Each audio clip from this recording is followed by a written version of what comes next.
In my mind, sort of spinning with paranoia. Oh gosh, how do I do this safely?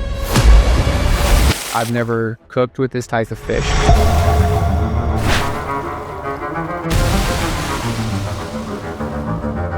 Yeah, how did we get to Sierra Leone?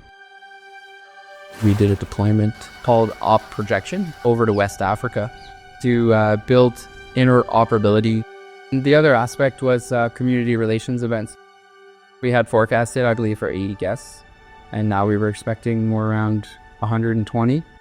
When I found out we were adding fish to the menu, it was kind of a last-minute curveball, as I'm Googling on YouTube how to fillet a barracuda. First 3 were delivered in a cooler. I was freaking out internally thinking, I can't feed, 60 extra people with 3 fish. The gentleman working for the Port Authority and contact the individual that procured the fish. He had in a chest freezer, with a bunch of nice, healthy, big blocks of ice, 30 fish just sitting there. And then I promptly found out, it's generally not a good idea to eat that fish because it's prone to more toxins than usual given how many smaller fish it eats. But it's something pretty common that they eat over there. I was incredibly hot. I was exhausted.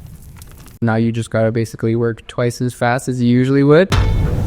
When you're cooking on a ship, everything's in a cramped space. The first one I pulled out of the cooler was actually taller than one of the crew members on board.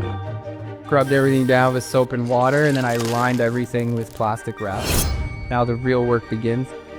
There are formal guests that are from the ship's company that attend the function.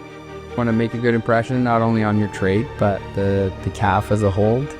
Food is some of the most basic but meaningful parts of a cultural exchange. Back home in the Maritimes, it's very customary to make fish and chips. So this looked a little different. It's sort of like fish and chip, like Timbits.